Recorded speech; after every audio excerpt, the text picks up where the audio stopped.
اعوذ باللہ من الشیطان الرجیم بسم اللہ الرحمن الرحیم والمطلقات يتربصن بأنفسهن ثلاثة قروء ولا يحل لهن أن يكتمن ما خلق الله في أرحامهن إن كن يؤمن بالله واليوم الآخر وبعولتهن أحق بردهن في ذلك إن أرادوا إصلاحا ولهن مثل الذي عليهن بالمعروف وللرجال علیہن درجہ واللہ عزیز حکیم۔ اور طلاق دی ہوئی عورتیں اپنے آپ کو نکاح سے روکے رکھیں 3 حیض تک، اور ان عورتوں کی یہ بات حلال نہیں کہ خدا تعالیٰ نے جو کچھ ان کے رحم میں پیدا کیا ہو، خواہ حمل یا حیض، اس کو پوشیدہ کریں۔ اگر وہ عورتیں اللہ تعالیٰ پر اور یوم قیامت پر یقین رکھتی ہیں، اور ان عورتوں کے شوہر ان کے بلا تجدید نکاح پھر لوٹا دینے کا حق رکھتے ہیں، اس عدت کے اندر بشرطے کہ اصلاح کا قصد رکھتے ہوں، اور عورتوں کے بھی حقوق ہیں جو کہ مثل انہی کے حقوق کے ہیں جو ان عورتوں پر ہیں کہ قاعدہ شرع کے موافق اور مردوں کا ان کے مقابلے میں کچھ درجہ بڑھا ہوا ہے، اور اللہ تعالیٰ زبردست حاکم ہیں، حکیم ہیں۔ سورہ بقرہ کی 228 نمبر کی آیت آپ کے سامنے تلاوت کی گئی ہے۔ اللہ تعالیٰ نے دنیا کا ایسا نظام بنایا ہے کہ عورت اور مرد ایک دوسرے کے محتاج ہیں، عورت اور مرد ایک دوسرے کے محتاج ہیں۔ دونوں کو مل کر کے رہنے کے لیے اللہ تعالیٰ نے نکاح کا نظام بنایا ہے۔ عورتوں کو مردوں کو ساتھ رہنے کے لیے نکاح کا نظام بنایا ہے۔ بغیر نکاح کے عورت مرد نہیں رہ سکتے ساتھ، تو عورت بھی مردوں کی محتاج ہے، مرد بھی عورتوں کا محتاج ہے۔ اللہ تعالیٰ نے عورتوں کے اندر ایک کشش رکھی ہے مردوں کے لیے، اور عورتوں کے لیے اللہ تعالیٰ نے مردوں کے اندر کشش رکھی ہے۔ تو نظام زندگی کو برقرار رکھنے کے لیے، دنیا کے نظام کو قائم رکھنے کے لیے، انسانوں کی نسل کو برقرار رکھنے کے لیے اللہ تعالیٰ نے نکاح کا نظام بنایا، اور نکاح کے ساتھ ساتھ اللہ تعالیٰ نے ایسے حالات آتے ہیں کہ دونوں کے درمیان کبھی کبھی جدائی بھی ہوتی ہے، تو اس کا بھی اللہ تعالیٰ نے نظام بنایا کہ اللہ تعالیٰ نے دونوں کے ساتھ رہنے کے لیے نکاح کا نظام بنایا، اور دونوں کی تسکین کا ایک دوسرے کو ذریعہ بنایا۔ عورت کو مرد کے ذریعے سے تسکین حاصل کرنے کا ذریعہ بنایا، اور مرد کو عورت کے ذریعے سے تسکین حاصل کرنے کا ذریعہ بنایا۔ اور اللہ تعالیٰ نے قرآن کے اندر اس نکاح کو اپنی نشانیوں میں شمار کیا ہے۔ سورہ روم کے اندر آیت ہے، اللہ تعالیٰ نے نکاح کو نشانیاں بتایا ہے۔ یہ میری نشانیوں میں سے ایک نشانی ہے کہ عورت مرد دونوں کے درمیان ہم نے تعلقات قائم کرنے کے لیے نکاح کو رکھا، اور مرد جو ہے عورت کے ذریعے تسکین حاصل کرتا، اور عورت مرد کے ذریعے تسکین حاصل کرتی ہے۔ مرد دن بھر کا تھکا ہارا پریشان حال جب گھر کو آتا ہے، گرمی کی وجہ سے پسینے میں سرابور رہتا، ذہنی الجھن تھکاوٹ رہتی ہے، تو آدمی جب گھر آتا بیوی کے ایک مسکراہٹ پر اس کی ساری تھکاوٹیں دور ہو جاتی ہے۔ ایک کپ چائے، ایک گلاس شربت کے پینے سے سارے دن کی تھکاوٹ اس کی دور ہو جاتی ہے۔ تو اللہ تعالیٰ نے ایسا نظام بنایا۔ لیکن بعض حالات اور بعض مواقع ایسے بھی آتے ہیں کہ میاں بیوی کے ذہنوں کے درمیان یکسانیت نہیں رہتی ہے، دونوں کے اندر جو ہے یکسانیت نہ ہونے کی وجہ سے، مزاج کے اندر مطابقت نہ ہونے کی وجہ سے اختلاف اور انتشار کا ماحول بنتا ہے۔ تو اس کے لیے بھی اللہ تعالیٰ نے راستہ رکھا ہے کہ جب میاں بیوی کے درمیان اختلاف اور انتشار ہو جائے، اور چھوڑنے چھڑانے کی جب بات آ جائے، تو اس سے پہلے میاں بیوی کے رشتہ دار، یعنی بیوی کے جو رشتہ دار ہیں وہ بیٹھیں، اور شوہر کے جو رشتہ دار وہ بیٹھیں، یہ سب بیٹھ کر کے دونوں کے درمیان صلح صفائی کی کوشش کریں۔ صلح صفائی کی کوشش اگر کامیاب ہو جائے تو بڑی اچھی بات ہے، کامیاب اگر نہ ہو تو اللہ تعالیٰ نے جو راستہ بتایا، رسول اللہ صلی اللہ علیہ وسلم نے جو طریقہ بتایا، اس کے مطابق آدمی جو ہے طلاق دے۔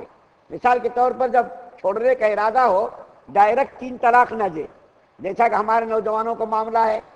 3 طلاق سے کم پر بات ہی نہیں کرتے، 3 طلاق سے کم پر ہم بات ہی نہیں کرتے، ٹھہرتے ہی نہیں، رکتے ہی نہیں۔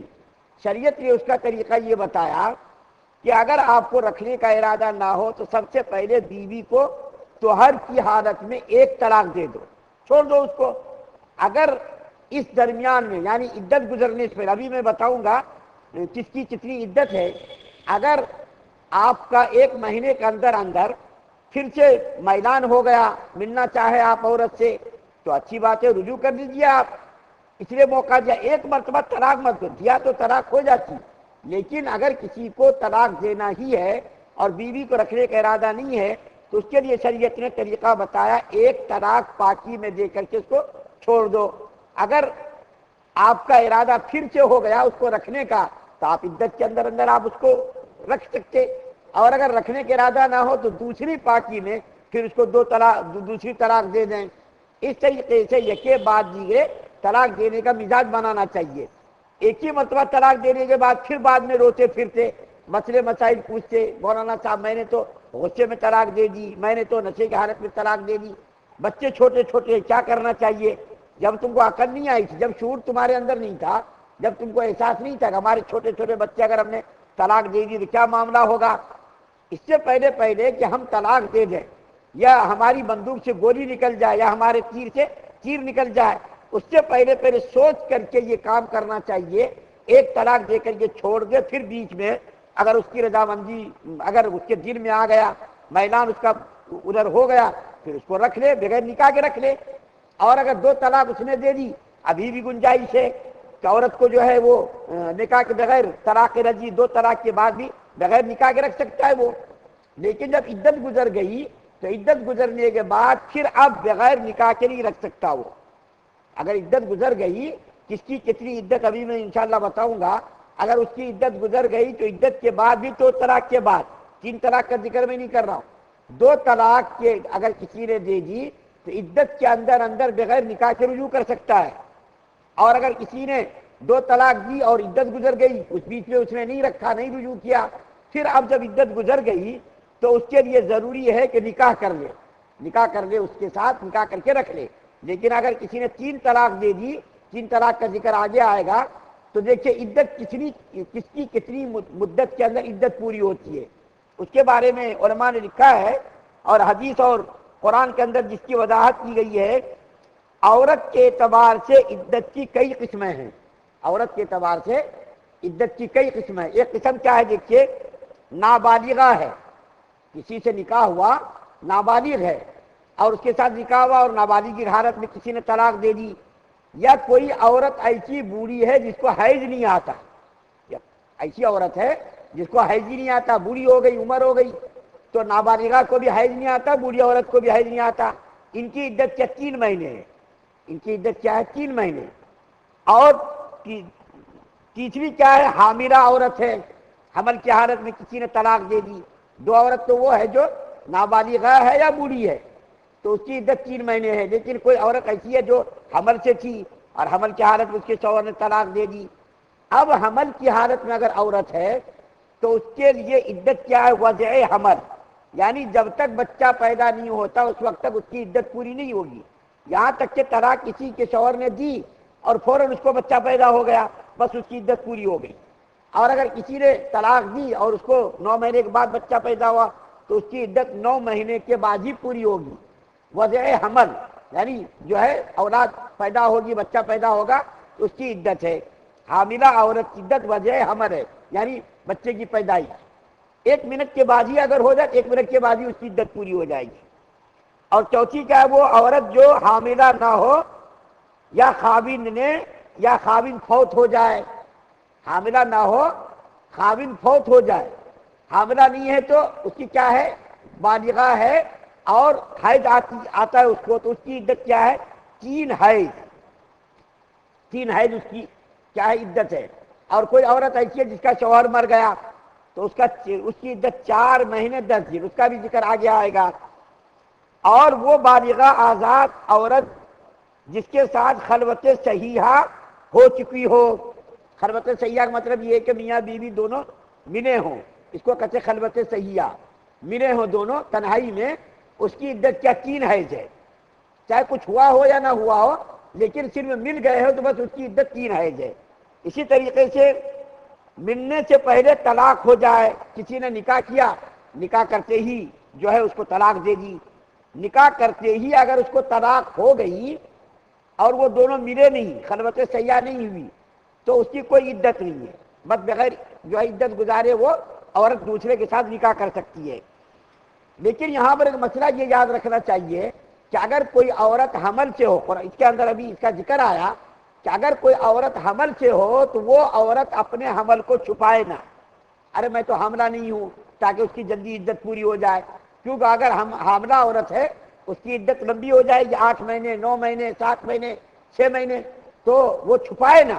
اگر وہ یوم یا آخرت پر قیامت کے دن پر ایمان رکھتی ہو وہ عورت، یہ نہ کہے کہ میں حمل سے نہیں، حالانکہ حمل سے وہ ہے، یا ایسی عورت جس کو حیض آتا وہ یہ نہ کہ مجھ کو حیض نہیں آتا، مجھ کو ماہواری نہیں آتی، تاکہ جلدی میری عدت پوری ہو جائے۔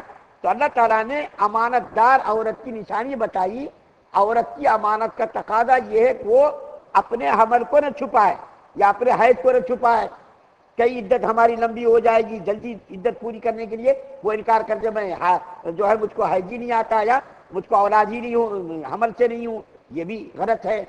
اور یہ کہا کہ اگر کوئی مرد عورت کے ساتھ 1 طلاق 2 طلاق اگر کوئی دے دے تو ان 2 طلاق کے دینے کے بعد عدت کے اندر مرد کو اختیار ہے عورت سے رجوع کرنے کا، عورت سے پوچھنا نہیں ہے، بغیر عورت کی اجازت کے مرد اس سے رجوع کر لے، عورت کی اجازت ضروری نہیں ہے، بغیر عورت کی اجازت کے رجوع کر سکتا ہے۔ لیکن قرآن کیا کہتا ہے؟ اس نیت سے رجوع مت کرو، اس کو ستانا ہے، بعد میں اس کو ستانا ہے، کیونکہ میں نے ابھی بدلہ ان سے نہیں لیا، اس کو میں اس لیے رجوع کر رہا ہوں، یعنی اس کو نہیں پھر سے دوبارہ میں اس کو لا رہا ہوں کہ ستانا ہے، پریشان کرنا ہے، اس کے حقوق کو ادا نہیں کرنا ہے، اس کے کھانے پینے کا انتظام نہیں کرنا، یہ کام نہ کرے، بلکہ اس کے ساتھ حسن معاشرت، اچھے اخلاق سے پیش آنے کی نیت سے، اس کے حقوق کی ادائیگی کی نیت سے اس کو پھر سے لائے، رجوع کرے، اس کو پریشان کرنے کے لیے، اس کو ستانے کے لیے کہ تیرے باپ نے مجھ کو یہ کہہ دیا تھا، تیری شادی میں میرے کھانے پینے کا اچھا انتظام نہیں ہوا تھا، یا شادی کے موقع پر یہ چیز دینی تھی وہ چیز نہیں دی، وہ سوچ کر کے بار بار عورت کو تارا دینا اور یہ سوچ کر کے میں ان کو ستاؤں گا، پریشان کروں گا، یہ جائز نہیں۔ قرآن کیا کہتا ہے؟ اس کو رکھنا ہے حسن معاشرت کے ساتھ، اس کے حقوق کی ادائیگی کی نیت سے اس کو رکھنا ہے۔ تو اس آیت کریمہ کے اندر اس عورت کا ذکر کیا گیا، اس عورت کا تذکرہ کیا گیا جو حیض جس کو آتا ہو، حیض آنے والی عورت کا یہاں تذکرہ ہے۔